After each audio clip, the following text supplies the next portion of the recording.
നമ്മൾ മുടി വരെ അഭിനയിച്ചിരുന്നു, നഖം വരെ അഭിനയിച്ചിരുന്നു എന്ന് പറയുന്നിടത്ത് നേരെ അതെല്ലാം റദ്ദ് ചെയ്യപ്പെട്ടിട്ട് എന്നാൽ ആലോചിച്ചു ഏത് കാലത്ത് നമ്മൾ കൊണ്ടു നടക്കുന്ന മനുഷ്യനാണെന്ന്.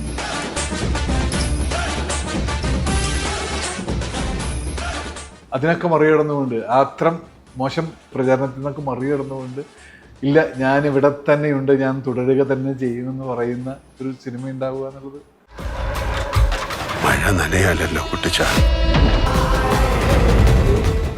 ആരാധകരുടെ സ്നേഹം അല്ലെങ്കിൽ ആളുകൾ ഇത്രയും തിങ്ങി നിറഞ്ഞ് ദൃശ്യത്തിനേക്കാളും വലിയ വിജയമാണെന്നാണ് ഇപ്പൊ പറയുന്നത്.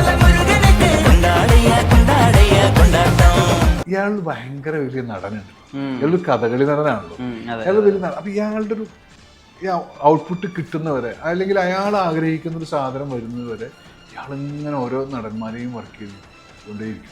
ശരിക്കും തരുണിന്റെ യാത്ര തുടങ്ങിയിട്ടുള്ളൂ, തുടരും എന്നുള്ളതല്ല, തുടങ്ങിയിട്ടുള്ളൂ. അദ്ദേഹം ഇനി വലിയ വലിയ വലിയ നമ്മൾ ഞെട്ടിക്കുന്ന പല സംഭവങ്ങളും ചെയ്യേണ്ട ഒരു മനുഷ്യനാണ്, ചെയ്തിരിക്കുമെന്നാണ് ഞാൻ വിശ്വസിക്കുന്നത്. വാട്സാപ്പ് വഴി ഇംഗ്ലീഷ് പഠിക്കാൻ ഇംഗ്ലീഷ് കഫേ ഉള്ളപ്പോൾ ഇംഗ്ലീഷ് ഒരു വിഷയമേ അല്ല. English cafe presents you the perfect English. English cafe, we present you the perfect English. WhatsApp now 9633388575. Mohanlal എന്ന നടനും താരവും തിയേറ്ററിൽ ഐതിഹാസിക വിജയങ്ങൾ ഉണ്ടാക്കിയപ്പോഴൊക്കെ ഒരു അപൂർവത എന്ന പോലെ ഈ മനുഷ്യൻ അദ്ദേഹത്തിൻ്റെ കൂടെ അങ്ങിങ്ങുണ്ട്. അത് തന്നെയാണ് തുടരും എന്ന സിനിമയിലും ഉള്ള പ്രത്യേകത. നമസ്കാരം. നമസ്കാരം. അത് ഇർഷാദക്ക് തന്നെയാണോ സ്വയം ഐഡന്റിഫൈ ചെയ്യണ? എല്ലാ പടത്തിലും ഉണ്ട്. ഞാൻ ഐഡന്റിഫൈ ചെയ്യുന്നു എന്നുള്ളതിൻ്റെ അപ്പുറത്തേക്ക് കഴിഞ്ഞ ദിവസം ഞാൻ കണ്ണൂരിൽ നിന്ന് ഒരു ഷൂട്ട് കഴിഞ്ഞ് വരുമ്പോൾ ട്രെയിനിൽ വെച്ചിട്ട് വന്ദേ ഭാരതിൽ ഇങ്ങനെ ഇരിക്കുമ്പോൾ കോഴിക്കോട് നിന്ന് ഷഹബാസ് അമ്മൻ കയറി. ഷഹബാസ് ഇങ്ങനെ തുടരും കണ്ടിട്ടാ പറഞ്ഞ്, ഞാൻ പറഞ്ഞു അങ്ങനെ വലിയ വേഷമൊന്നുമില്ല, അവരല്ല ഷാജി അവിടെ എവിടെയൊക്കെ ഷാജി ഇങ്ങനെ നിറഞ്ഞു നിൽക്കുന്നുണ്ട്, ഷാജി സ്വാഭാവികമായിട്ട് പെരുമാറിയാൽ മതി, വലിയതായിട്ട് അഭിനയിക്കുക ഒന്നും ചെയ്യേണ്ട കാര്യമില്ല. പക്ഷേ ഷൺമുഖൻ്റെ കൂടെ അല്ലെങ്കിൽ ബെൻസിൻ്റെ കൂടെ ഷാജി ഇങ്ങനെ എപ്പോഴും സിനിമ കഴിഞ്ഞ് ഇറങ്ങുമ്പോൾ നമുക്ക് ഷാജിയും കൂടെ നമ്മുടെ ഉള്ളിലുണ്ടായിരുന്നു എന്നൊക്കെ പറഞ്ഞ പുള്ളി ഇങ്ങനെ പറഞ്ഞിട്ട് പുള്ളി എന്നോട് പറഞ്ഞു, നീ ഒരു കാര്യം ശ്രദ്ധിച്ചിട്ടുണ്ടോ എന്ന് എനിക്കറിയില്ല, എന്തേ അദ്ദേഹത്തിൻ്റെ എല്ലാ വലിയ വിജയ സിനിമകളുടെ കൂടെയും നീ യാത്ര ചെയ്തിട്ടുണ്ട്? എന്നിട്ട് ഞാൻ നോക്കാറുണ്ട്. അല്ല, അത് ഞാനും നോക്കിയിട്ടുണ്ട്. എനിക്കത് ഭയങ്കര സന്തോഷം തരുന്നു. കാരണം ഷഹബാസ് എന്ന് പറയുമ്പോൾ വെച്ചാൽ നമ്മൾ അത് മന്ദാരപ്പൂവല്ല എന്ന് പറയുന്ന സിനിമ, പ്രിയൻ്റെ സിനിമ ആലോചിക്കുന്ന കാലത്ത് അതിൻ്റെ മ്യൂസിക് ഡയറക്ടറായിരുന്നു ഷഹബാസ്. അതിലുപയോഗിച്ച 2 പാട്ടാണ് ഇന്ത്യൻ റുപ്പിയില്, പിന്നെ അതിനുവേണ്ടി കമ്പോസ് ചെയ്ത 2 പാട്ടാണ് പോകയായി വരുന്ന പിന്നെ ഈ 2 പാട്ടും നമ്മൾ. അപ്പൊ അത് ജനിക്കുമ്പോഴൊക്കെ ഞാൻ ഷഹബാസിന്റെ കൂടെ ഉണ്ട്. ഞങ്ങളന്ന് തൃശ്ശൂർ കാസിനോ ഹോട്ടലിന്റെയും തൃശ്ശൂർ ടവറിന്റെ ഇടയിൽ ഒരു കുഞ്ഞു ലോഡ്ജ് ഉണ്ട്, സിറ്റി ലോഡ്ജ് എന്ന് പറഞ്ഞാൽ. ആ സിറ്റി ലോഡ്ജിന്റെ റൂമിൽ സുധീർ എന്ന് പറയുന്ന അവിടുത്തെ ഒരു മാനേജറാണ്. സുധീർ മരിച്ചുപോയി, പ്രിയൻ്റെ ഒക്കെ വലിയ ഫ്രണ്ട്. അപ്പോൾ സുധീർ ഉണ്ടാക്കുന്ന ചാളക്കറിയും മത്തിക്കറിയും ചോറൊക്കെ കൂട്ടി അവിടെ തന്നെ പാട്ട് കമ്പോസ് ചെയ്ത് അവിടെ തന്നെ കിടന്നുറങ്ങിയ ഒരു കാലഘട്ടത്തിൽ, അങ്ങനെ ഒരു പീരീഡിൽ ഞങ്ങൾ ഒരുമിച്ച് ഉണ്ടായിരുന്ന 2 ആൾക്കാരാണ് ഞാൻ ഷഹബാസ്. അപ്പോൾ ഷഹബാസിന് അപ്പോൾ എൻ്റെ വളർച്ചയെ കൃത്യമായിട്ട് നോക്കിക്കാൻ അല്ലെങ്കിൽ അറിയുന്ന ഒരാളാണ്.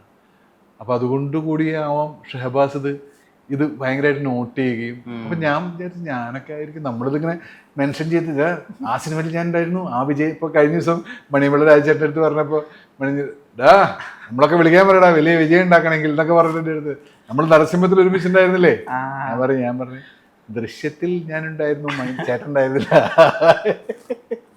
നമ്മൾ ശ്രദ്ധിക്കുന്നുണ്ട് എന്നുള്ളത് നമ്മുടെ ഒരു യാത്രയുടെ ഭാഗമായിട്ടുണ്ടാവും. പക്ഷെ ഇത് ബാക്കിയുള്ള സാധാ പ്രേക്ഷകരും ഷഹബാസിനെ പോലെ ആളുകളും ശ്രദ്ധിക്കുന്നു എന്നുള്ളത് വലിയ സന്തോഷം തരുന്നൊരു കാര്യം. അതിൽ തന്നെ മറ്റൊരു രസം എന്ന് വെച്ചാൽ ഇതൊക്കെ അച്ഛൻ മകൻ ബന്ധുവാണ്. നരസിംഹം അച്ഛൻ മകൻ ബന്ധുവാണ്, രാവണപ്രഭു അച്ഛൻ മകൻ ബന്ധുവാണ്. പിന്നെ അപ്പുറത്തേക്ക് അങ്ങോട്ട് പോയപ്പോൾ പിന്നെ ഈ അദ്ദേഹത്തിന്റെ പ്രായവും അദ്ദേഹം വേറെ റോൾസ് ചൂസ് ചെയ്യുന്നപ്പോൾ ദൃശ്യം അതൊരു അച്ഛൻ മകൾ ബന്ധമാണ് അടിസ്ഥാനപരമായിട്ട്. തുടരൊരു അച്ഛൻ മകൻ ബന്ധമാണ് ഏറ്റവും പ്രധാനമായിട്ട്. ഇതെല്ലാതൊരു അച്ഛൻ മകൻ ബന്ധം എങ്ങനെയാ വരുന്നുണ്ട്? ഇതെല്ലാതൊരു അച്ഛൻ മകൻ ബന്ധം ഞാൻ അഭിനയിച്ചിട്ടുണ്ട്. ലാലേട്ടന്റെ മകനായിട്ട് ഞാൻ അഭിനയിച്ചിട്ടുണ്ട് പരദേശി. സിനിമ വേറെ രീതിയിൽ ശ്രദ്ധിക്കപ്പെട്ട സിനിമയാണ്. അത് ബോക്സ് ഓഫീസിൽ ഇട്ടല്ലെങ്കിലും അത് അക്കാഡമിക് തലത്തിൽ ശ്രദ്ധിക്കപ്പെട്ട സ്ഥിരം ലാൽ മാൻഡ്രസുകളൊന്നും ഇല്ലാത്തൊരു സിനിമയും കൂടിയായിരുന്നു. അതിനകത്ത് സിനിമ എവിടെ എത്തി നിൽക്കുന്നു, തുടരത്തിൻ്റെ ഒരു വിജയത്തിൻ്റെ ഒരു വ്യാപ്തി എന്താണെന്ന് ഞാനിപ്പോൾ കൂടുതൽ പറയണ്ട. എന്നാലും ഒരു റിസപ്ഷൻ ഉണ്ടാവുമല്ലോ. കാരണം ഒരു മോഹൻലാൽ സിനിമ വരുമ്പോൾ ഉണ്ടാകുന്ന ജനക്കൂട്ടം, ട്രാഫിക് ബ്ലോക്ക്, ആളുകൾ, അഭിപ്രായം, തരുൺ മൂർത്തിയുടെ കോയിനേജ് എടുത്ത് പറയുകയാണെങ്കിൽ സ്ലീപ്പർ സെൽ ഫാൻസ്, ഇവരൊക്കെ നേരിട്ട് കണ്ടോ? കുറേ പേരെ കണ്ടു. ഞാൻ ഇന്നലെ ഞാൻ ആശീർവാദിൽ പോയിട്ടുണ്ടായിരുന്നു, തൊടുപുഴ ആശീർവാദിൽ പോയി. അവിടെ 16 ഷോ ആണ് ഒരു ദിവസം നടക്കുന്നത്. അത്ഭുതപ്പെടുത്തുന്നത്. 16 ഷോ എന്ന് പറഞ്ഞാൽ 16 ഷോയും ഫുള്ളാണ്. അങ്ങനെ കേരളത്തിൽ അങ്ങോളം ഇങ്ങോളം ടിക്കറ്റ് കിട്ടാനില്ല. എന്നെ പലരും വിളിക്കുന്നത്. ഞാൻ പറയും എനിക്ക് രക്ഷയില്ല. ഈ ട്രാഫിക് ബ്ലോക്ക് എന്ന് പറയുന്നത് ഓൺലൈനിലും ബ്ലോക്കാണല്ലോ, മൊത്തം ബ്ലോക്കാണ് സിനിമയ്ക്ക്. അപ്പോൾ ഇതിൻ്റെ ഏറ്റവും രസം, ഞാൻ ഇപ്പോൾ രാവിലെ രഞ്ജിത്തേട്ടനായിട്ട് സംസാരിക്കുമ്പോൾ, അല്ലെങ്കിൽ ഇന്നലെ രാത്രി തരുൺ നായകരോട് സംസാരിക്കുമ്പോൾ പറയാനുള്ളൊരു ഏറ്റവും വലിയ ഘടകം എന്ന് പറയുന്നത് ഈ ആളുകളുടെ അഭൂതപൂർവമായിട്ടുള്ള ഈ സ്നേഹത്തിന്റെ പിറകിൽ എന്താണ്, അല്ലെങ്കിൽ ഈ പടം ഇങ്ങനെ സ്വീകരിച്ചതിന്റെ ഘടകം എന്താണെന്നുള്ളത് കഴിഞ്ഞ 10 വർഷമായിട്ട് ഇങ്ങനൊരു ലാലേട്ടനെ അവർക്ക് കാണാൻ പറ്റിയിട്ടില്ല. അപ്പൊ ഞങ്ങളുടെ പലരും ട്രോളിയും കളിയാക്കിയും ആ മരിച്ചുപോയി എന്ന് പറയുന്ന ആ ലാലേട്ടനെ തിരിച്ചു കൊണ്ടുവന്നു. അങ്ങനെ ഒരു ലാലേട്ടൻ മരിച്ചിട്ടില്ല. ആ മനുഷ്യന് അതുപോലുള്ള വേഷങ്ങൾ അല്ലെങ്കിൽ കൊടുക്കാതെയാണ് കിട്ടാതെയാണ് എന്നുള്ളത് തിരിച്ചറിവും ആരാധകരുടെ സ്നേഹം, അല്ലെങ്കിൽ ആളുകൾ ഇത്രയും തിങ്ങി നിറഞ്ഞ് ദൃശ്യത്തിനേക്കാളും വലിയ വിജയമാണെന്നാണ് പറയുന്നത്. അതെ. അപ്പൊ അതൊക്കെ സംഭവിക്കുന്നത് വെച്ചാൽ ദൃശ്യം സ്വാഭാവികമായിട്ടുള്ളൊരു സിനിമയുടെ വിജയമാണ്. അതിന് അന്നത്തെ പുതുമ കൊണ്ട് ഉണ്ടാക്കിയ ഇത്. പക്ഷെ വേറൊരു ഘടകവുമുണ്ട്. കുറെ കാലത്തിന് ശേഷം ഇങ്ങനൊരു ലാലേട്ടനെ തിരിച്ചു കിട്ടിയതാണ്. അപ്പൊ അത് ആഘോഷിക്കേണ്ടതാണ്. ജനങ്ങൾ ആഘോഷിക്കുന്നത്, നമ്മൾ ആഘോഷിക്കുന്നത്. ഇതിപ്പം നമ്മളെല്ലാവരും അൾട്ടിമേറ്റ്ലി മോഹൻലാൽ മമ്മൂട്ടി ഫാൻസ് തന്നെയാണ്. ഏതൊരു മലയാളി സിനിമ കാണുന്നത് അതിലിപ്പോൾ എന്തെങ്കിലുമൊക്കെ ഒരു ചായ അങ്ങോട്ടും ഉണ്ടാവുക എന്നുള്ളതേ ഉള്ളൂ. ഇപ്പം ഇതിലിപ്പോൾ ഈ തുടരിറങ്ങുന്നതിനൊക്കെ മുമ്പ് വരെ മോഹൻലാലിന്റെ നടനെ ചുറ്റിപ്പറ്റി നടന്ന വിമർശനങ്ങളായിരുന്നു ഭയങ്കര രൂക്ഷമായിരുന്നു. അതായത് കണ്ണുകളിലെ തിളക്കം നഷ്ടപ്പെട്ടു, കവിളുകൾ ഇണങ്ങുന്നില്ല, സ്വാഭാവിക അഭിനയം നഷ്ടപ്പെട്ടു. ഇതൊക്കെയും ഒറ്റ പടം കൊണ്ട് അവിടെ തിരിക്കുകയാണ്. അതൊരു ആരാധകൻ എന്നുള്ള രീതിയിൽ നോക്കി കാണാനും ഒരു വല്ലാത്ത ആവേശമല്ലേ? പിന്നെന്താ സംശയം? നമ്മൾ മുടി വരെ അഭിനയിച്ചിരുന്നു, നഖം വരെ അഭിനയിച്ചിരുന്നു എന്ന് പറയുന്നിടത്ത് നേരെ അതെല്ലാം റദ്ദ് ചെയ്യപ്പെട്ടിട്ട് എന്നാൽ ആലോചിച്ചു ഏത് കാലത്ത് നമ്മൾ കൊണ്ടു നടക്കുന്ന മനുഷ്യനാണെന്ന്. ആ മനുഷ്യൻ്റെ ഓരോ ചലനങ്ങളും, അദ്ദേഹം കരഞ്ഞാൽ നമ്മൾ കൂടെ കരയും, അദ്ദേഹം ചിരിച്ചാൽ കൂടെ ചിരിക്കും, അദ്ദേഹം എന്ത് ചെയ്താലും മുണ്ട് വളച്ചുകുത്തിയാൽ നമ്മളും മുണ്ട് വളച്ചുകുത്താൻ തയ്യാറായിട്ട് നിൽക്കുന്ന ആ സ്ഥലത്ത് നിന്ന് പെട്ടെന്ന് ഈ മനുഷ്യൻ ചെയ്ത എല്ലാ ഇപ്പോൾ ഞാൻ ഉദാഹരണത്തിന് ഇപ്പോൾ വേടന്റെ കയ്യിൽ നിന്ന് ഒരു 6 ഗ്രാം കഞ്ചാവ് കിട്ടിയെന്ന്, അല്ലെങ്കിൽ അദ്ദേഹത്തിന്റെ കഴുത്തിലൊരു പുലിനകം കിട്ടിയതിന്റെ പേരിൽ അതുവരെയുള്ള വേടനെ മുഴുവൻ റദ്ദ് ചെയ്യുന്ന രീതിയിലുള്ള പ്രസ്താവനകളൊക്കെയാണ് പല സൈഡിൽ നിന്നും വന്നുകൊണ്ടിരുന്നത്. ഇന്ന് പറഞ്ഞ പോലെ ലാലേട്ടൻ വന്ന ഒരു പ്രതിഭ അല്ലെങ്കിൽ നടൻ അതുവരെ ചെയ്തു വെച്ചൊക്കെ മറന്നിട്ട് ഇയാളൊക്കെ മരിച്ചു, ഇയാൾ ഇങ്ങനെ സാധനം ഇല്ലാട്ട എന്ന് പറയുന്നത് ഭയങ്കര അതൊരു നല്ല പ്രവണത അല്ല ശരിക്കും. പുതിയ തലമുറ ആ രീതിയിൽ പെരുമാറുന്നതിനോട് എനിക്ക് ഒട്ടും യോജിക്കാൻ പറ്റില്ല.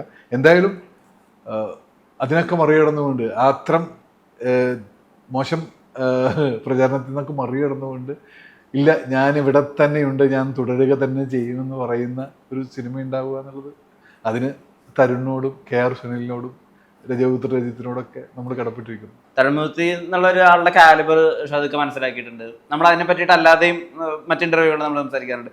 തിരിച്ചിങ്ങോട്ടും, അതായത് ഷാദിക്കയുടെ അടുത്ത് മാസ് ഫുൾ ഓഫ് ചെയ്യാൻ പറ്റുന്ന ഒരാളുണ്ട്, ബിനുപച്ചന്റെ കാര്യത്തിലായാലും ശരി, അതുണ്ട് എന്നുള്ളത് മനസ്സിലാക്കിയ ഫസ്റ്റ് പടം ഓപ്പറേഷൻ ചാവയാണ്.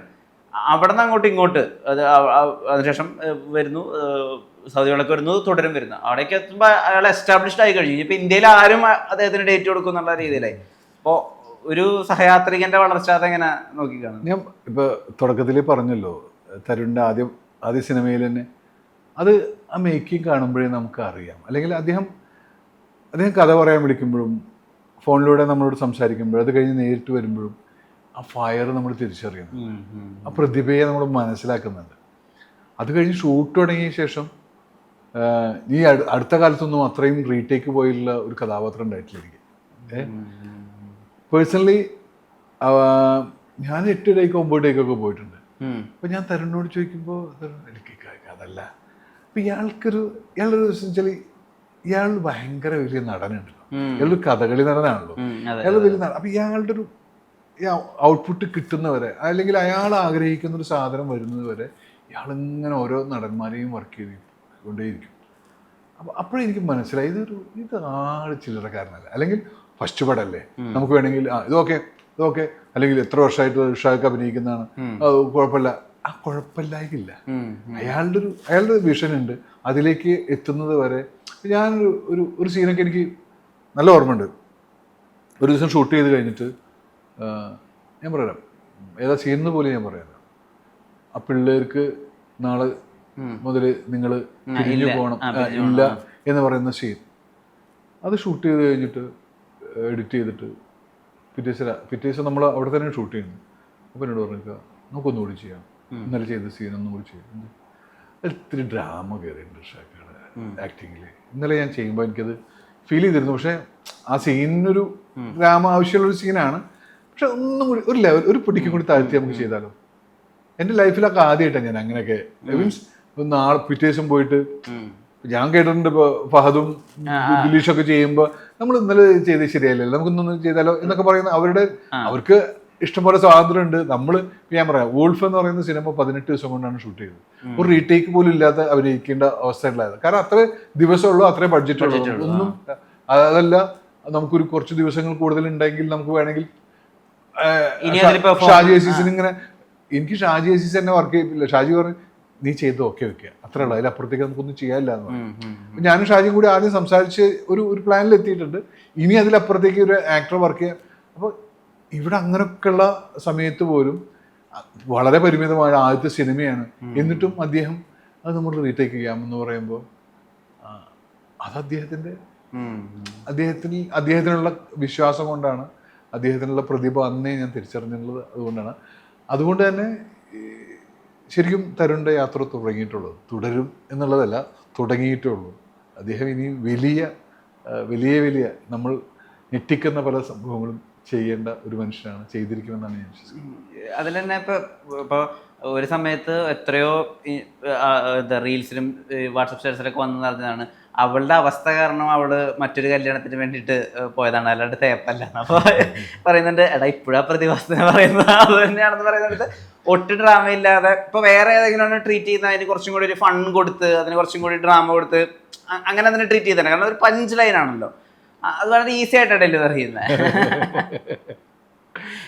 അതാണ് അയാൾക്ക് അങ്ങനെ ചെയ്താലും നമ്മൾ ഇപ്പോൾ പഴത്തൊലി ചവിട്ടി വീണാലും തമാശയാണ്, അല്ലാതെ വീണാലും. ഇപ്പൊ ഇതിൽ തന്നെ ഒരു ഷോട്ടിനെ പറ്റി പറയുന്നില്ല, ലാലേട്ടൻ വീഴുന്നതിനെ പറ്റി. ഇതൊക്കെ എങ്ങനെ ട്രീറ്റ് ചെയ്യണം എന്നുള്ളതിനെ കുറിച്ചിട്ട് ഒരു ധാരണ, വ്യത്യസ്തമായൊരു കാഴ്ചയുണ്ടായിരുന്നു. ഇങ്ങനെ പറഞ്ഞാലും തമാശയാണ്, പക്ഷെ നമ്മൾ പ്ലെയിനായിട്ടൊന്ന് പറഞ്ഞു നോക്കുക, അതൊരു തമാശ. ഇപ്പൊ ഇതിൽ തന്നെ ആക്ച്വലി അത് സ്പോയിലർ ആവില്ല വിചാരിക്കുന്നത്. ഇപ്പൊ ഇതിൽ എല്ലാവരും കാണുന്ന സിനിമയിൽ നമ്മൾ ഷൂട്ട് ചെയ്യുന്ന സമയത്ത്, ഡബിങ്ങിലെ സമയത്ത് നമ്മൾ മാറ്റിയൊരു സാധനമാണിത്, അച്ഛനും നൊറ്റിത്തരണം എന്ന് പറഞ്ഞു. എൻ്റെ ഫേസിലെ എല്ലാ ഡയലോഗ് എടുക്കുന്നത് മറ്റേ ഷോബിയുടെ അടുത്ത് പോയിട്ട്, ഞങ്ങൾക്ക് വണ്ടി കിട്ടണമെങ്കിലേ ഞങ്ങൾക്ക് അവന് പോലീസ് സ്റ്റേഷനിൽ ഹാജരാക്കണം, അതുകൊണ്ട് അച്ഛൻ ഞങ്ങളെ നൊറ്റിത്തരണം എന്ന് പറയുന്നുണ്ട്. ഇത് ഷൂട്ടിന് ശേഷം ഉണ്ടായൊരു കാര്യമാണ്. അപ്പോൾ സിനിമ വളരുന്നതെന്ന് പറയുന്നത്, ഇപ്പോൾ ഷാജി എന്ന് പറയുന്ന കഥാപാത്രം, ആ സ്ക്രിപ്റ്റ് ഞാൻ എടുത്തു തരാം, ആ ഷാജി എത്ര സ്ഥലത്തുണ്ടെന്ന് നോക്കി. പക്ഷെ ഷാജി ആ സിനിമയിൽ നിറഞ്ഞു നിൽക്കുക. അതപ്പോൾ ഞാൻ സ്ക്രിപ്റ്റ് വായിച്ചിട്ട് ഞാൻ തരുണിനോട് ചോദിക്കുന്നത്, തരുണ്, ഞാൻ പ്രത്യേകിച്ച് ഓപ്പറേഷൻ ജാവ പോലത്തെ ഒരു മുഴുനീള വേഷമൊക്കെ തന്നിട്ട് ഞാനിതിൽ വരണോടാണ്, ഇതിൽ എനിക്കൊന്നും ചെയ്യാൻ, ഇക്ക വരണം. ഷാജി ആ സിനിമയിലുടനീളമുണ്ട്. സിനിമ ഇറങ്ങിപ്പോരുമ്പോൾ, സിനിമ കഴിഞ്ഞ ആളുകൾ ഇറങ്ങുമ്പോൾ ബെൻസിൻ്റെ കൂടെ നിന്ന ആളുകളുടെ ഏറ്റവും പ്രധാനത്തോടെ ആളുകൾ ഓർക്കുന്നത് ഷാജി ആയിരിക്കും ഉറപ്പായിട്ടും. ഞാൻ അപ്പോൾ മേക്ക് ചെയ്യുമ്പോഴാണ് ഈ ഷാജി ഇങ്ങനെ വളർന്നുകൊണ്ടിരുന്നത്. ഷാജി അവിടെ വേണം, ഷാജി ഇവിടെ വേണം, ഷാജി ഇങ്ങനെ പറയണം, മറ്റേ ുള്ള സാധനങ്ങളൊക്കെ അല്ല ഇതൊക്കെ. ഇങ്ങനെ ഇത് ആ സമയത്ത് സ്ക്രിപ്റ്റിലൊന്നും ഇല്ലാത്തൊരു സാധനം. അങ്ങനെ പല സാധനങ്ങളും നമ്മളിങ്ങനെ ഷാജി ഇങ്ങനെ ശരിക്കും സിനിമയുടെ കൂടെ വളർന്ന, അല്ലെങ്കിൽ മേക്ക് ചെയ്യുമ്പോൾ വളർന്നൊരു കഥാപാത്രമായിട്ടാണ് എനിക്ക് ഫീൽ ചെയ്യുന്നത്. ഷാജി ഒരു സമയത്ത് നിഷേധിക്കാൻ തോന്നിയിട്ടുണ്ട്. അത് തീർച്ചയായിട്ടും ഞാൻ വേണം കാരണം നിന്റെ സിനിമയിൽ അവനോട് ചോദിക്കാൻ അത്ര സ്വാതന്ത്ര്യം ഉള്ളതുകൊണ്ടാണ് ഞാൻ സ്വാതന്ത്ര്യമുണ്ട്. അല്ലെങ്കിൽ ഒരു വേറൊരാളായിരുന്നെങ്കിൽ ഞാൻ ഇല്ലട്ടാ എന്ന് പറഞ്ഞ് ഞാൻ ഒഴിഞ്ഞത്. പക്ഷെ രാജി അല്ല തരണം ഞാനത് ഒന്നും ഇല്ലല്ലോ എന്നുള്ള രീതിയിലൊക്കെ വരുമ്പോൾ ഇല്ല അത് സിനിമ ചെയ്യുമ്പോൾ ഇക്ക നോക്കിയോ അല്ല സിനിമ കഴിഞ്ഞിട്ട് ഇക്ക നോക്കിക്കോ. എന്നിട്ട് ഓരോ എഡിറ്റിംഗ് ഘട്ടത്തിലൊക്കെ എനിക്കിങ്ങനെ മെസ്സേജ് അയക്കും, ഷാജി ഇങ്ങനെ ഭയങ്കര രസമുണ്ട്. അപ്പം ഞാൻ എവിടെ ഷാജി അങ്ങനെ ഷാജിക്ക് അങ്ങനെ ഒരുപാട് ചെയ്യാനൊന്നുമില്ലല്ലോ. മരിച്ചുപോയി അവൻ്റെ നിഷാദിൻ്റെ കൂടെ ഒക്കെ ഇരുന്ന് എഡിറ്റ് ചെയ്യുമ്പോൾ നിഷാദും അവനും കൂടി ഇരിക്കുക മെസ്സേജ് അയക്കുക, ലാലേട്ടൻ്റെ കൂടെ നിങ്ങളിങ്ങനെ ഭയങ്കര രസമുണ്ട് കേട്ടോ, ലാലേട്ടൻ്റെ കൂടെ തന്നെ നിങ്ങൾ നിൽക്കുന്നു എന്നൊക്കെ പറഞ്ഞിട്ട് ഇങ്ങനെ മെസ്സേജ് അയക്കുമായിരുന്നു. ഫ്രെയിമിനൊരു കംപ്ലീറ്റ്നെസ് ഉണ്ട്. അത് എനിക്കത് തിരിച്ചറിഞ്ഞിട്ടില്ല.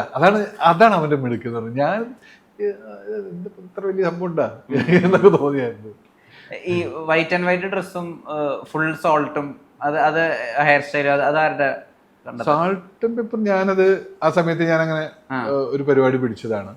അപ്പോൾ വൈറ്റ് ആൻഡ് വൈറ്റ് ഡ്രസ്സ് അത് തരുണിൻ്റെ അത് അവരുടെ ഡിസൈനിങ് ആണ്. ഇതിൻ്റെ ഏറ്റവും ദിവസം ഞാൻ ഈ കഴിഞ്ഞ ദിവസം ഒരു ഫേസ്ബുക്കിൽ പോസ്റ്റിൽ ഒരു സാധനം കണ്ടു. ലാലേട്ടൻ്റെ കൂടെയുള്ള കൂട്ടുകാരെല്ലാം ഫ്രഷായ ആളുകളായതുകൊണ്ട് ഭയങ്കര സിനിമയ്ക്ക് ഭയങ്കര ഫ്രഷ്നെസ് ഉണ്ടായിരുന്നു എന്ന് പറയുന്നിടത്ത് ഒരാൾ ഒരു കമൻറ്റ് ചെയ്തിട്ടുണ്ടായിരുന്നു. പക്ഷേ അതിൽ ഇർഷാദ് അലിക്ക് ഉണ്ടായിരുന്നു. ഇർഷാദ് അലിക്കയുടെ അതുപോലത്തെ ഒരാള് എല്ലാ ടാക്സി സ്റ്റാൻഡിലും വെള്ളയിട്ട് ഒരു INDUC നേതാവ്. ഇത് ആക്ച്വലി എൻ്റെ അടുത്ത് തരുൺ പറഞ്ഞൊരു വാചകമാണ്. ഇതുപോലൊരാള് എല്ലാ സ്റ്റാൻഡിലും ഉണ്ടാവും, ഒരു INDUC നേതാവ്. ഇത് നമ്മൾ സിനിമയിൽ എവിടെയും പറഞ്ഞിട്ടില്ല, അല്ലെങ്കിൽ ഒരു ഇന്റർവ്യൂവിലോ ഒന്നും പറഞ്ഞിട്ടില്ല, പക്ഷെ ആളുകൾ വായിച്ചെടുത്തു. അതുപോലെ ഒരു INDUC നേതാവ് ഉണ്ടാവും വെള്ളയിട്ടിട്ടെന്ന് പറയുന്നത്. അപ്പൊ അത്ര മിടുക്കാണ് തരുൺ. എവിടെയും മെൻഷൻ ചെയ്തിട്ടില്ല ഇയാൾ INDUC-കാരനാണെന്നോ ഇയാൾ പാർട്ടി പ്രവർത്തകനാണെന്നോ അല്ലെങ്കിൽ ഇയാൾ ടാക്സി സ്റ്റാൻഡിലെ ലീഡറാണെന്നോ ഒന്നും പറഞ്ഞിട്ടില്ല. പക്ഷെ പ്രേക്ഷകർ അങ്ങനെ വായിക്കാൻ പറ്റുന്നുണ്ട്. അതാണ് അവരുടെ ഒരു മേക്കിങ്ങിന്റെ വലുപ്പമാണ് അത് സംഭവിക്കുന്നത്. 2 മദ്യപാന സീനുകളും ഉണ്ട് പടത്തില്. അതൊരു പ്രിവിലേജ് അല്ലേ, ലാലേട്ടനൊപ്പം വെള്ളടിക്കാൻ സാധിക്കുക സിനിമയിലാണോ? അതിന് വരെ ചിരിയുണ്ടെന്നാ പറയുന്നത് പലയിടത്തും. മനുഷ്യ കഴിച്ചടാ വേണ്ട എന്നാ ഞാൻ കഴിക്കാം, ഇനി ഞാൻ കഴിക്കാനൊക്കെ ചിരിയാ. എന്തിനീ ആളുകൾ ഇങ്ങനെ ചിരിക്കുന്നത്? അതൊക്കെ ലാലേട്ടൻ്റെ കൂടെ എല്ലാ രീതിയിലും ലാലേട്ടൻ്റെ കൂടെ ഉള്ളൊരു കംഫർട്ട് എന്ന് പറഞ്ഞാൽ ചെവിയിൽ പോയിട്ട് എന്തെങ്കിലും കുസൃതി പറയാനും പറ്റുന്നൊരു, നമുക്ക് അത്രയും അടുപ്പമുണ്ടാക്കാവുന്ന രീതിയിലുള്ള ഒരു ഒറ്റവലിയൊക്കെ അവിടെ നിന്ന്. ഇപ്പൊ ഷാജിയുടെ ട്രാവൽ എന്ന് വെച്ചാൽ ആ കുടുംബത്തിനെ ഓർക്കുമ്പോ നമുക്ക് മണി പ്രകാശിന്റെ ക്യാരക്ടർ അല്ലെങ്കിൽ ചന്ദ്രകുമാർ സാറിന്റെ ക്യാരക്ടർ അതുപോലെ ഏട്ട ക്യാരക്ടറൊക്കെയാണ് നമുക്ക് 3 പേരെയാണ് ആദ്യം ഓർമ്മ വരിക. ആ ഫാമിലിയുടെ ഇമ്മീഡിയറ്റ് ആയിട്ടുള്ള അടുപ്പം പേര് 3 പേരാണ്. ഇപ്പം നമ്മൾ ശോഭനയുടെ ഒക്കെ അതിഭീകരമായിട്ടുള്ള ഏറ്റവും അഭിനയ മുഹൂർത്തങ്ങൾ ആ സീനിൽ പ്രസന്റ് ആണ് ഷാദിക്ക എന്നുള്ളതാണ് അതിനകത്ത് ഏറ്റവും ഇമ്പോർട്ടൻ്റ് ആയ കാര്യം. അത് വിറ്റ്നസ് ചെയ്യാന്ന് പറയുന്നത് ഒരു അപൂർവമാണല്ലോ. ഷാദിക്ക ഇവിടെ ആക്റ്റീവ് ആയപ്പോഴേക്കും ശോഭന മാം സിനിമകൾ ചെയ്യുന്ന വളരെയധികം കുറച്ചു. അപ്പം അത് കാണുക, ആൻഡ് അതിന് ശോഭന മാമിനെ പോലെ തന്നെ വേറൊരാൾ പുതിയൊരു എനർജി, അതായത് പ്രകാശ് വർമ്മ അതുപോലെ പെർഫോം ചെയ്തുകൊണ്ടിരിക്കുകയാണ്, അവിടെയാണ് വന്നിട്ട് ഇന്റർഫിയർ ചെയ്യണത്. ആ സീൻ്റെ മേക്കിംഗ് അതിൽ പ്രസന്റ് ആവുക അതൊരു ഭാഗ്യമല്ലേ. ശോഭന മാമിന്റെ കൂടെ ഞാൻ ഇപ്പൊ വലിയേട്ടൻ എന്ന് പറഞ്ഞ സിനിമയിൽ അഭിനയിച്ചിട്ടുണ്ടെങ്കിലും അവരുടെ കൂടെ സീൻ കോമ്പിനേഷൻസ് ഒന്നും ഉണ്ടായിട്ടില്ല. അപ്പോൾ ഞാൻ എന്നിട്ട് ഞാൻ ഇർഷാദ്, ഞാൻ ശോഭന, ഇത്ര ലളിതമായിട്ടാണ് അവർ എല്ലാവരും ചെയ്യുന്നത്. അപ്പോൾ പ്രകാശ് വർമ്മനെ പറ്റി പറയാതെ നമുക്ക് ഒരു ഞാൻ പറയാം, എൻ്റെ ഫോണിലേക്ക് തുടരും കണ്ടിട്ട് വിളിച്ച മെസ്സേജ് അയച്ച ആളുകളിൽ 99% ആളുകളും പ്രകാശ് വർമ്മയുടെ നമ്പർ തരും. പ്രകാശ് വർമ്മയെ മെൻഷൻ ചെയ്യാതെ സിനിമയ്ക്ക് പൂർണ്ണതയില്ല. പ്രകാശ് വർമ്മ വന്ന ഭയങ്കര സിമ്പിളായിട്ടുള്ള മനുഷ്യനാണ്. പ്രകാശ് വർമ്മ വന്ന ഒറ്റ ദിവസം കൊണ്ട് തന്നെ ഭയങ്കര സൗഹൃദം ഉണ്ടാക്കാൻ പറ്റി എനിക്ക്. അത് ഇനി ഞാനിങ്ങനെ താടി വെച്ചിട്ട് ഇതുപോലത്തെ താടി ഞാനിങ്ങനെ ഹോട്ടലിൽ നിന്ന് ഇറങ്ങിയിട്ട് ലൊക്കേഷനിലേക്ക് പോകുന്നു, പുള്ളി കയറി വരുന്നു, പുള്ളി വന്ന വണ്ടിയിലായിരിക്കാം ഞാൻ പോകുന്നുണ്ടാവും. അങ്ങനെ കയറുമ്പോൾ റിസപ്ഷനിൽ വെച്ചിട്ട് കാണുന്നത്, ഇന്നലെ വരെ ഇതുപോലൊരു താടി എനിക്കുണ്ടായിരുന്നു, ഞാൻ പ്രകാശ് വർമ്മ. ഞങ്ങൾ പരിചയപ്പെട്ടു.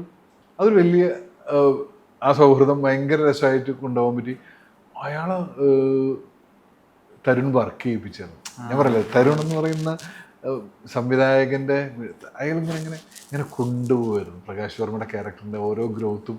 എനിക്ക് കുറേ സ്ഥലങ്ങളിൽ കാണാൻ പറ്റിയിട്ടുണ്ടായിരുന്നു, ആ പോലീസ് സ്റ്റേഷനിലായാലും വേണ്ടില്ല.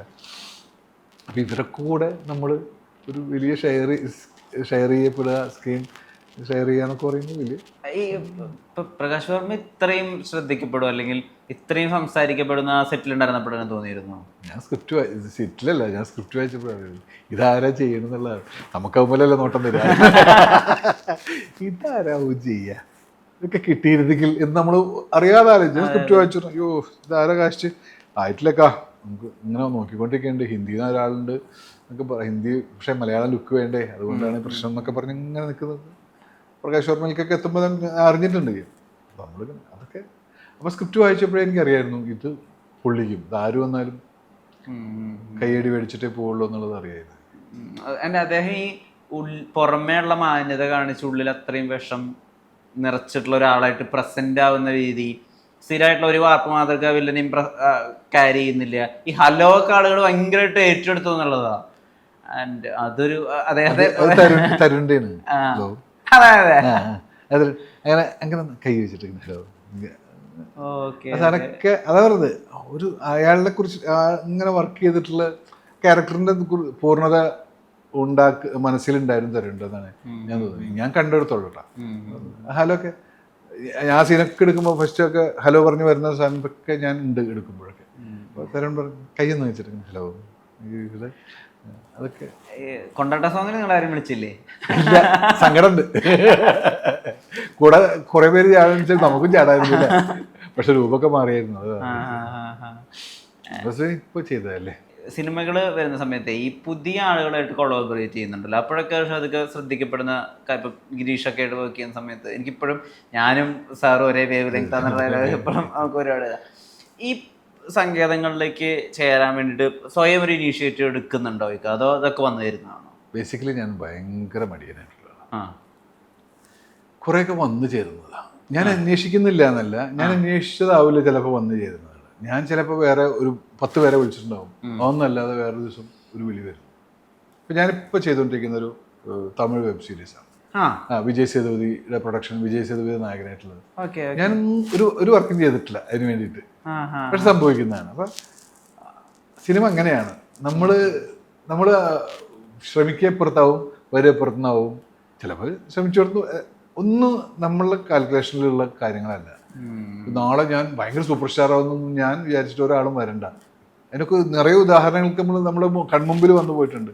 അച്ഛൻ വരെ മകനെ കൂടുതൽ ലോഞ്ച് ചെയ്തിട്ടൊന്നും ആവാതെ മകൻ വേറെ രീതിയിലാണ് വന്നിവിടെ ഇന്ത്യ അറിയപ്പെടുന്ന ഒരു താരമായി മാറുന്നത്. അപ്പോൾ സിനിമയിൽ അങ്ങനെ കുറേ കാര്യങ്ങളുണ്ട്, നമുക്ക് നിർവചിക്കാൻ കഴിയാത്ത, നമുക്ക് മേക്ക് ചെയ്തെടുക്കാമെന്ന് തീരുമാനിക്കുന്ന ഒരു കാര്യങ്ങളില്ല, കുറേയൊക്കെ സംഭവിക്കുന്നത്. ഈ ഇപ്പം ഞാൻ ഇന്നലെ അനുരാജനോട് സംസാരിക്കായിരുന്നു, നരിവേട്ടയുടെ. അപ്പോൾ അദ്ദേഹം പറയുന്നത് ഇപ്പം അങ്ങനെ ഒരു പാരലൽ സിനിമ എന്നുള്ളത് വളരെയധികം കുറഞ്ഞു. അതായത് ഇപ്പം സക്രിയയുടെ അവിടെ നിന്ന് ഇപ്പോൾ കമ്മ്യൂണിസ്റ്റ് വെച്ച അങ്ങനത്തെ കുറച്ച് സിനിമകൾ മലബാർ ഏരിയ എന്ന് വരുന്നുണ്ട്. അല്ലെങ്കിൽ ഇടയ്ക്ക് ഇപ്പോൾ ഒരു വഴക്ക് പോലെ ഒരു സിനിമയോ ഒക്കെ അല്ല ഇടയ്ക്ക് അത് സംഭവിക്കുക എന്നുള്ളതല്ലാണ്ട് പിർഷാദിക്കയുടെ സമയത്ത് അതൊരു കൊയ്ത്തായിരുന്നു. അന്നൊരു പ്രയോഗം ഉണ്ടായിരുന്നു, എനിക്ക് കേട്ടിട്ടൊന്നും അറിയില്ല. അതായത് കൊച്ചി വന്നിട്ട് മമ്മൂക്കയുടെ അടുത്ത് പറയാ, എന്നിട്ട് ഡേറ്റ് ചെയ്തിട്ടില്ലെങ്കിൽ നേരെ കച്ചേരിക്ക് പോവാ. കേട്ടിട്ടുണ്ടോ? അത് ആൻഡോ ജോസഫിന്റെ വചനമാണ്. അങ്ങനൊന്നും ഒരിക്കലും സംഭവിച്ചിട്ടില്ല, പക്ഷെ വെറുതെ കളിയാക്കി അല്ല മീൻസ് അങ്ങനെ സമാന്തര സിനിമയിൽ ഞാൻ ഒരുപാട് അഭിനയിച്ചുകൊണ്ട് ശരിക്കും അങ്ങനെ ഒരു വചനം ഉണ്ടായതാണ്. അതായത് അതിൽ യാഥാർത്ഥ്യമായിട്ടൊന്നും യാതൊരു ബന്ധവുമില്ല. പക്ഷെ കുറേ അന്നങ്ങനെ ഒരു സമാന്തര സിനിമ അല്ലെങ്കിൽ കമേഴ്ഷ്യൽ സിനിമ അത് ആക്ച്വലി അതെനിക്ക് ഭയങ്കര ദോഷം ചെയ്തിട്ടുണ്ടെന്ന് ഞാൻ വിശ്വസിക്കും. ദോഷം എന്നല്ല, വേറെ രീതിയിൽ കമേഴ്ഷ്യൽ സിനിമക്കാരൊന്നും തന്നെ വിളിക്കുക, അയാൾ സമാന്തര സിനിമയിലൊക്കെ അഭിനയിച്ചിട്ട് അല്ല ആ വഴിക്കൊക്കെ പോകട്ടെ, നമ്മളെന്തിനാ അയാളെ ബുദ്ധിമുട്ടിക്കുന്നത്, അയാൾക്ക് ഇവിടുത്തെ വന്ന് കമേഴ്ഷ്യൽ സിനിമയോടൊന്നും അങ്ങനെയൊക്കെ ചിലപ്പോൾ മാറ്റി നിർത്തിയിട്ടുണ്ടാവും എന്ന് വിചാരിക്കുന്ന ആളാണ് ഞാൻ. പക്ഷേ പിന്നെ ഇതൊന്നും നമുക്ക് ആരെയും മാറ്റി നിർത്താനോ നമ്മൾ ചേർത്ത് പിടിക്കുക മീൻസ് അവനെ കൂടെ ഒന്നും ഇല്ല. ഇതൊക്കെ ഇങ്ങനെ നേരത്തെ പറഞ്ഞ പോലെ ഇതൊക്കെ ഒരു ഇതിലങ്ങ് സംഭവിക്കും. ഇപ്പം ഞാൻ ഞാൻ പറയാം, ഇപ്പം ഞാൻ ഇന്നേ വരെ ആഷിഖ് കപൂറിൻ്റെ, അമൽ നീരദിൻ്റെയോ അൻവർ റഷീദിൻ്റെ ഒന്നും സിനിമയിൽ അഭിനയിച്ചിട്ടില്ല. ഇതൊന്നും നമ്മുടെ ശത്രുക്കളൊന്നുമല്ല, നമ്മളെ അടുത്ത സുഹൃത്തുക്കളൊക്കെ തന്നെയാണ്. വിളിച്ചാലും മിണ്ടാലും ഒക്കെ മിണ്ടും, സംഭവിച്ചിട്ടില്ല. സിനിമ അങ്ങനെ. ഈ 2026 മറ്റേ കുന്നംകുളം മണ്ഡലത്തെ പ്രതിനിധീകരിച്ച് ഇർഷാദ് ഇലക്ഷൻ നിൽക്കുക. ഇതാരാ ഈ കുപ്രചരണം നടത്തി? ഞാൻ തന്നെ. ഒന്നാമത് ഞാൻ കുന്നംകുളം മണ്ഡലത്തുകാരനല്ല, എൻ്റെ മണ്ഡലം മണലൂരാണ്. കേശ്ശേരിയുടെ കുറച്ച് ഇടങ്ങൾ മണലൂരിലെ പെടുന്നത്. അതുകൊണ്ട് തന്നെ തൃശ്ശൂർ പാർലമെന്ററി മണ്ഡലത്തിലും നമ്മൾ പെടും. മണലൂര് തൃശ്ശൂരിലെ പെടും. അതുകൊണ്ട് പലയിടത്തും നീ വലിയ വർത്താനം പറയണ്ട, നിന്റെ MP ആരാന്നൊക്കെ ചോദിക്കുന്ന ആൾക്കാർ, അങ്ങനെ ട്രോളാത്ത ആൾക്കാരുണ്ടല്ലോ നമ്മൾ.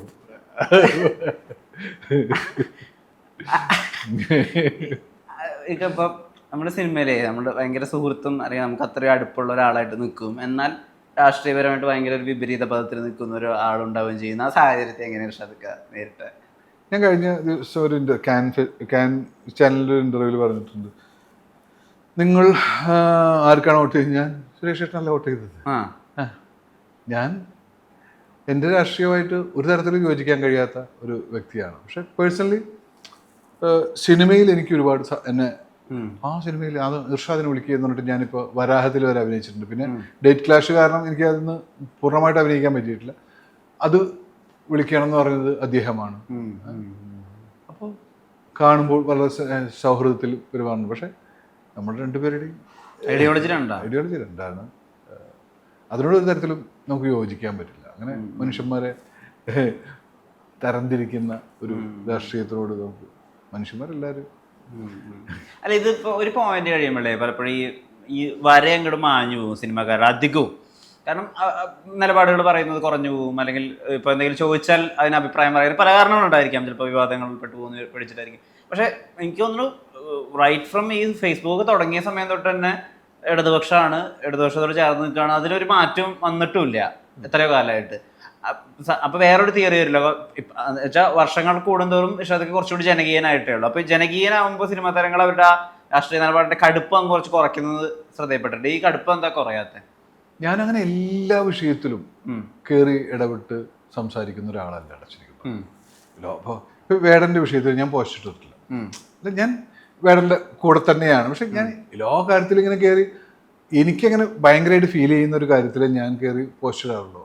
അപ്പൊ എൻ്റെ രാഷ്ട്രീയം ഇന്നും ഇടതുപക്ഷ രാഷ്ട്രീയമാണ്, മനുഷ്യന്മാരുടെ രാഷ്ട്രീയമാണ്. അല്ലാതെ എനിക്ക് ജാതിയും പറഞ്ഞ് മതം പറഞ്ഞ് എനിക്ക് മുസ്ലിം ലീഗിനോടും ഉള്ള വിരോധം തന്നെയാണ് BJP-യോടുള്ള വിരോധം. എനിക്കങ്ങനെ വർഗീയത പറയുന്ന ഒരു SDPI ആയാലും വേണ്ടില്ല, അല്ലെങ്കിൽ സോളിഡാരിറ്റി ആയാലും വേണ്ടില്ല. എനിക്ക് അങ്ങനത്തെ മറ്റേ കാസേ എന്തൊക്കെ വന്നിട്ടുണ്ട് എല്ലാം കൂടി. അതെ അതെ അതെ. നമ്മൾ യോജിയായാലും മനുഷ്യന്മാരായിട്ട് ഭയങ്കര സ്നേഹത്തോടെ നീങ്ങുക എന്നുള്ളതാണ് എൻ്റെ ഒരു മതം. അപ്പൊ എൻ്റെ രാഷ്ട്രീയവും അത് തന്നെയാണ്. ഈ വേടൻ ആ ഇഷ്യൂനെ വേടൻ ഡീൽ ചെയ്തത് ഭയങ്കര പക്വതയോടുകൂടിയിട്ടാണ്. ഭയങ്കര വീട്ടിൽ പോയിരുന്നൊക്കെ കാണിച്ചു അല്ലെ, എൻ്റെ വീട്ടുകാരെ ഉപദ്രവിക്കുന്നില്ല. അതുപോലെ തന്നെ പത്രക്കാർ വയ്ക്കുമ്പോൾ എൻ്റെ ആളും ഇറങ്ങുന്നുണ്ടിട്ടാ ഒന്ന് കാണുന്നുണ്ടാ, നന്നായി അതൊക്കെ. പക്ഷെ വേടൻ്റെ പക്ഷം അല്ലെ, വേടന് വേണ്ടി സംസാരിക്കുന്ന ഒരുപാട് പേര് വന്നിട്ടുണ്ട്. പിന്നെ ഞാൻ ഈ ഒരുപാട് പേര് വരുന്നതുകൊണ്ട് പിന്നെ മാറിയിരിക്കുന്നത് ഒരുപാട് അവൻ്റെ കൂടെ നിൽക്കുന്നുണ്ട്. പിന്നെ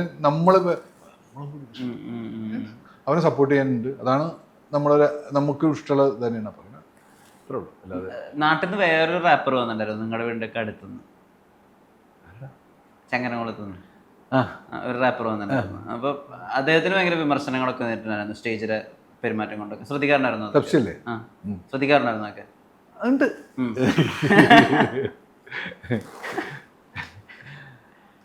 ഇതൊക്കെ ഇപ്പൊ സിനിമ കണ്ടിട്ട് ഒരാൾ നാശാവുകയോ സിനിമ കണ്ടിട്ട് ഒരാൾ നന്നാവുകയോ ചെയ്യുന്നൊക്കെ പറയുന്നത് 100% അതിനോട് യോജിക്കാൻ എനിക്ക് കഴിയുന്നില്ല. അങ്ങനൊന്നും വിശ്വസിക്കുന്ന ഒരാളല്ല. വളർന്ന ചുറ്റുപാട് സാഹചര്യങ്ങളൊക്കെ അതിൻ്റെ ഘടകങ്ങളാണ്.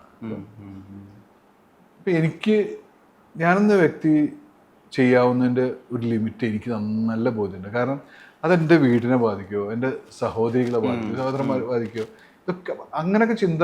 അപ്പോൾ വളർന്ന സാഹചര്യങ്ങൾ ഒരു മനുഷ്യനെ ക്രിമിനലാക്കണോ അല്ലെങ്കിൽ നല്ലതാക്കണോ എന്നുള്ള പിന്നെ കൂട്ടുകെട്ടുകളൊക്കെ സ്വാധീനിക്കുന്നുണ്ട്. പക്ഷെ എനിക്ക് തോന്നുന്നു അങ്ങനെ കാലങ്ങളായിട്ട് ഉള്ളതാണിത്. എല്ലാ മനുഷ്യ വർഗത്തിൻ്റെ ഇടയിൽ അല്ലെങ്കിൽ എല്ലാ കാലത്തും ഇത് ഉള്ളതാണ്. ഇപ്പം പുതിയതായിട്ട് സംഭവിക്കുന്നൊന്നല്ല. പിന്നെ തെറ്റിപ്പോ വേടൻ ഇന്നലെ പറഞ്ഞു ഇത് തെറ്റാണെന്ന് എനിക്ക് തിരിച്ചറിയാൻ അത് ശരിയായി. ഇങ്ങനെ തിരിച്ചറിവുകൾ ഉണ്ടാവുക അല്ലെങ്കിൽ തിരുത്താനുള്ള അവസരങ്ങൾ കൊടുക്കുക. ഇപ്പോൾ ഇവൻ തന്നെ ഇപ്പോൾ ഷൈനിൻ്റെ കാര്യത്തിൽ ഷൈൻ പറയുന്നത് എനിക്കിത് നോക്കൊന്ന് മോചനം നേടണം ആഗ്രഹം ഉണ്ടാവും. ശരിക്കും ബേസിക്കലി ആഗ്രഹിക്കുന്നത്, പക്ഷെ നടക്കാണ്ടായിരിക്കും അയാൾ സംഭവിക്കുക. അപ്പോൾ നമുക്കതിന് സപ്പോർട്ട് ചെയ്യാൻ, മീൻസ് അവരെ തിരിച്ച് അവരുടെ ജീവിതത്തിലേക്ക് കൊണ്ടുവരാൻ സപ്പോർട്ട് ചെയ്യുന്നൊരു സമൂഹമാവുക. അല്ലാതെ വിമർശിച്ച് അങ്ങോട്ട് ഇല്ലാതാക്കുക. അവനങ്ങോട്ട് ഒരെണ്ണം പോയി കഴിഞ്ഞാൽ ഫീൽഡിൽ നിന്ന് ഒരാളത് പോകുമല്ലോ, പിന്നെ അവൻ്റെ ശരീരത്തിലോ എന്ന് വിചാരിക്കില്ല. അവരൊക്കെ നല്ല രീതിയിലുള്ള ജീവിതം എങ്ങനെയായാലും നല്ല രീതിയിലുള്ള എല്ലാവരോടും സ്നേഹത്തിൽ ഇടപെടുന്ന ആളുകളായി മാറുക എന്നുള്ളത്. പറ്റിക്ക് ബ്ലഡ് കൊടുത്തിട്ടുണ്ട്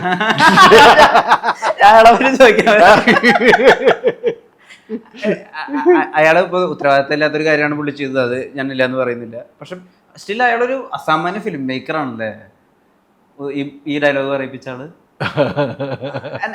ഇനിയും അയാളിൽ ഇനി അയാളിൽ നിന്ന് ഒരുപാട് വേർഷൻസ് വരാനുണ്ട്. തീർച്ചയായിട്ടും അയാൾ അങ്ങനെ ഒരു ഇപ്പൊ എത്ര പേരാണ് കള്ളു കുടിക്കുന്നത്. നമ്മുടെ സർക്കാരിന്റെ മെയിൻ വരുമാനം തന്നെ നമ്മൾ എല്ലാവരും ട്രോളി അങ്ങനെ തന്നെ ഒരു അല്ലാതെ നമ്മൾ നിഷേധിക്കാനും പറ്റില്ലല്ലോ. ഒരു മെയിൻ വരുമാനം എന്ന് പറയുന്നത് ഒരു വരുമാനത്തിന്റെ. പിന്നെ മലയാളികൾ ഇത്തിരി എവിടെയും എന്തിനും ആഘോഷമായിട്ട് കാണുന്ന ആള്.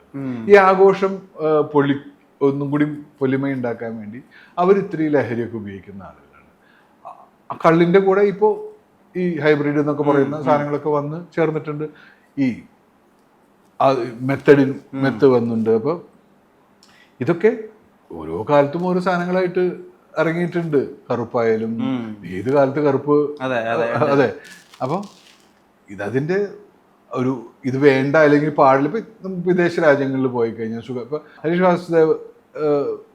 ഹരീഷ് വാസുദേവൻ്റെ ഒരു പോസ്റ്റിൽ ഇയാൾ വേടൻ അനുകൂലിച്ച് എഴുതിയ പോസ്റ്റിലാന്ന് തോന്നുന്നു. അപ്പം അതിൻ്റെ ഇടയിൽ വന്നിട്ട് ഒരാൾ പറഞ്ഞു, വക്കീലും വലിക്കുന്നുള്ളത് മനസ്സിലായി. അപ്പോൾ വക്കീൽ പറഞ്ഞു, ഞാൻ വലിക്കാറില്ല, സിഗരറ്റും വലിക്കാറില്ല, കഞ്ചാവും വലിക്കാറില്ല.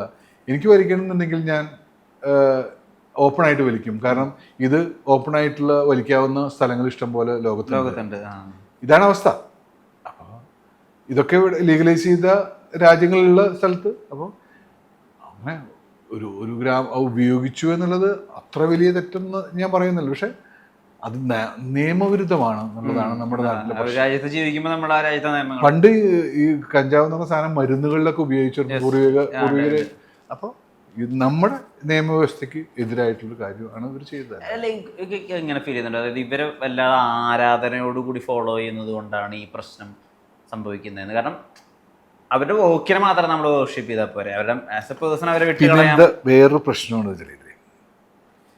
നിങ്ങൾ ഈ വളരെ വിരലെണ്ണാവുന്ന 4-5 പേരെ കാര്യം മാത്രമേ ഇവിടെ വാർത്തകളാവുന്നുള്ളൂ. കഴിഞ്ഞൊരു മാസമായിട്ട് 17,000 ചില്ലാനം ആളുകൾ ഇതുമായിട്ട് പിടിച്ചിട്ടുണ്ട് കേരളത്തിൽ. ഒരു ദിവസം തന്നെ കാക്കനാട് സൈഡിൽ നിന്ന് 240ഓളം കേസുകൾ രജിസ്റ്റർ ചെയ്തിട്ടുണ്ടെന്നാണ് പറയപ്പെടുന്നത്. എനിക്ക് കൃത്യമായ കണക്കുകളല്ല, എന്നാലും ഞാൻ അപ്പം ഇതൊക്കെ ഇവിടെ സംഭവിക്കുന്നുണ്ട്. അപ്പം ഇത് മാത്രം ആഘോഷിക്കപ്പെടുന്നു. അപ്പം ഇത് ഈ സിനിമാ മേഖലയിൽ മാത്രമൊന്നുമല്ല, IT ഫീൽഡിലായാലും വേണ്ടില്ല. പത്രക്കാർ ഇപ്പോൾ കഴിഞ്ഞ ദിവസം നമ്മൾ കണ്ടതാണ്. പത്രത്തിൽ ഒരു മനുഷ്യൻ വേടൻ ഉപയോഗിച്ചപ്പോൾ അതിനെ ഭയങ്കരമായിട്ട് ഒരു പത്രത്തിൻ്റെ അല്ലെങ്കിൽ ഒരു മീഡിയയുടെ ഒരാൾ, വലിയ ചാനലിൻ്റെ മേധാവി വലിയ ഇതിൽ പോസ്റ്റ് ഇട്ടു. അതിൻ്റെ ഇടയിൽ വന്ന് ഞാനും നീയും കൂടി കഞ്ചാവ് വലിച്ച് നിനക്ക് ഓർമ്മയില്ല, കള്ളും കഞ്ചാവും കുടിച്ച് എന്ന് പറഞ്ഞ് പല ആളുകൾ. അപ്പം ഇതെല്ലാവരും ഉപയോഗിക്കുന്ന ഒരു സാധനമാണ്. പക്ഷെ നമുക്ക് ലീഗലൈസ് ചെയ്ത സാധനമല്ല അത്. അപ്പം അത് തെറ്റാണെന്നാണ്. ലീഗലല്ലാത്ത കാര്യങ്ങൾ ചെയ്യാതിരിക്കുക എന്നുള്ളതാണ് എൻ്റെ കാര്യം.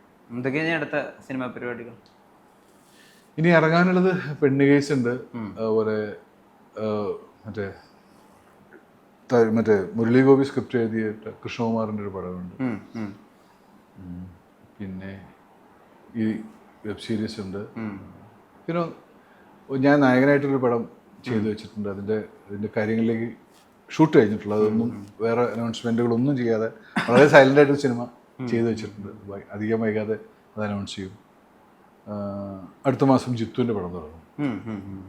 ജിത്തുവിൻ്റെ കുറച്ച് കാലത്തിന് ശേഷം ജിത്തുവിൻ്റെ പടത്തിലൊരു മുഴുനീള വേഷം ചെയ്യുന്നുണ്ട്. ഏത് മറ്റേ ബിജു മേനോൻ, ജോജു, ആ, okay. വലതുവശത്തെ കള്ളല്ലേ. ആ, വലതുവശത്തേക്ക്. വീണ്ടും ഞാൻ പോലീസ് സ്റ്റേഷനിൽ കുറച്ച് കാലത്തിന്റെ ഗ്യാപ്പ് ഉണ്ട് കേട്ടോ. ചോദിക്കണ്ട. കൊറേ ആരായി. കുറച്ച് കാലം ഞാൻ താടി വെച്ച് നടന്നതിന്റെ മെയിൻ കാരണവും പോലീസ് സ്റ്റേഷനിൽ വിളിക്കുമ്പോൾ താടിയുണ്ട് എന്ന് പറഞ്ഞിട്ട് ഒഴിവാക്കിയായിരുന്നു. കുറച്ച് കാലം അത് നല്ല വേഷമാണ്. കുറച്ചുകൂടി അയഞ്ഞ ഇർഷാദൊക്കെയാണ് എനിക്ക് പേഴ്സണലി ഇഷ്ടം. ഇപ്പം നമ്മുടെ ഇതിലായാലും സൂപ്പർ ചേരൻ അല്ല തണ്ണീർത്തനിലായാലും ശരി, അല്ലെങ്കിൽ മറ്റേ ഗാലറിമൻ്റെ ആദ്യ സിനിമയിലായാലും ആ അത്രയും വലിപ്പത്തിലുള്ള ഒരു പോലീസുകാരൻ കോഴിത്തിര ഇറക്കുമ്പോഴുള്ള അയഞ്ഞ ഞാനാണ് മറ്റേ ഞാൻ പറഞ്ഞല്ലോ ഒരു നായക വേഷം ചെയ്യുന്ന അത് ഭയങ്കര അയഞ്ഞൊരു സാധനമാണ്. കുന്നംകുളത്തെ നാടക പ്രവർത്തകരൊക്കെ ആയിട്ട് എന്തെങ്കിലും പരിപാടികൾ? ശരിക്കും പറഞ്ഞാൽ സൂര്യൻ്റെ ഒരു നാടകത്തിൽ ഞാൻ ഈ വർഷം അഭിനയിക്കേണ്ടതായിരുന്നു. പക്ഷെ ഈ പെട്ടെന്ന് വന്ന 1-2 പ്രോജക്റ്റുകൾ, ആത്യന്തികമായിട്ട് സിനിമയാണല്ലോ നമ്മുടെ. അപ്പോൾ സിനിമ പെട്ടെന്ന് കയറി വന്നുകൊണ്ട് അത് ചെയ്യാൻ പറ്റില്ല. കാരണം സൂര്യനത് ജൂലൈയിൽ സ്റ്റേജ് ചെയ്യേണ്ടത് കൂടിയാണ്. അപ്പോൾ അത് നാടകം ഒരു നാടകം ചെയ്യണമെന്ന് കുറച്ചു കാലമായി കൊതിയായിട്ട് ആഗ്രഹിക്കുന്നുണ്ട്, നടക്കുന്നില്ല. നമ്മളെ രാമരാജ്യത്തിന്റെ സമയത്ത് ഒക്കെ പറഞ്ഞിരുന്നു. അതെ, അത് ആ സമയത്ത് തുടങ്ങിയത്. ആ സമയത്ത് തുടങ്ങിയത് നാടകം ചെയ്യാൻ പല ആളുകളുമായിട്ട് ഇങ്ങനെ നാടകം. സുവീരനൊക്കെ ആയിട്ട് ഇപ്പോഴും ഭയങ്കര ശിവദാസ്. ഞാൻ ഇപ്പോക്ക് ഇപ്പോ കുറച്ചു കാലങ്ങളായിട്ട് ഇങ്ങനെ നിരന്തരം അവിടെ സമയമുണ്ടാക്കി കാണുന്ന ഒരു പരിപാടിയാണ്. മരണമാച്ചൊക്കെ കണ്ടിരുന്നോ? മരണമാച്ച് കണ്ടിരുന്നോ? മരണമാച്ച് കണ്ടില്ല. ഇപ്പൊ മാടൻ തെയ്യം കണ്ടായിരുന്നു. അത് മാടൻ തെയ്യം എന്ന് പറഞ്ഞിട്ട് ഇല്ല, അത് ഭയങ്കര അഭിപ്രായം. സ്വാതി നാടകം, സ്വാതി നാടകം. അത് എവിടെയെങ്കിലും ഉണ്ടെങ്കിൽ അത് തീർച്ചയായിട്ടും കാണണം. അതെല്ലാവരോടും നല്ല കളിയുള്ളൊരു നാടകമാണ് ശരിക്കും മാടൻ തെയ്യം എന്ന് പറയുന്നത്. മാടൻ മോക്ഷം എന്ന് പറയുന്ന നാടകത്തിൽ പ്രമോദ് വെളിയനാടിൻ്റെ ഗംഭീര വേഷം. ഇതിൽ തകഴിക്കാരൻ എന്ന് പറയുന്ന വേറെ ദൈവമായിട്ട് അഭിനയിക്കുന്ന ആളുണ്ടായും. പക്ഷെ പ്രമോദിനെ നമുക്ക് കുതിയാവും. അങ്ങനെ ചെയ്യാൻ പറ്റുക എന്നുള്ളതൊക്കെ ആ മനുഷ്യൻ അസാധ്യമായിട്ടുള്ള പ്രകടനമാണ്. ഇപ്പൊ അവാർഡ് കിട്ടിയതാണ്. അമേച്ചർ നാടകത്തിൽ മികച്ച നടനായിട്ടുള്ള അവാർഡ് കിട്ടിയതാണ്. അത് സിനിമ സ്നേഹിക്കുന്ന ആളുകളും നിങ്ങളുടെ അടുത്ത് മാടൻ മോക്ഷൻ്റെയൊക്കെ കാണുമെന്ന് ഞാൻ പറയുന്നു. പ്രമോദിന്റെ അസാധ്യ പ്രകടനം കാണാം, ഒരു മികച്ച നാടകവും നിങ്ങൾക്ക് കാണാൻ പറ്റും. അപ്പൊ എല്ലാ വിധത്തിലുള്ള കലാപ്രവർത്തനങ്ങളും എൻ്റെ സിനിമാ യാത്രയിൽ ഇപ്പം തരുൺ കൂടെ കൂട്ടിയതുപോലെ, അല്ലെങ്കിൽ ഖാലിദ് കൂടെ കൂട്ടിയതുപോലെ, ഇനിയുമുള്ള മേക്കേഴ്സ് ഗിരീഷൊക്കെ കൂടെ കൂട്ടിയതുപോലെ ഒരുപാട് പേര് കൂടെ കൂട്ടി ഇർഷാദ് ജേണി തുടരട്ടെ. നേരത്തെ ഒരുപാട് നമസ്കാരം. Thank you.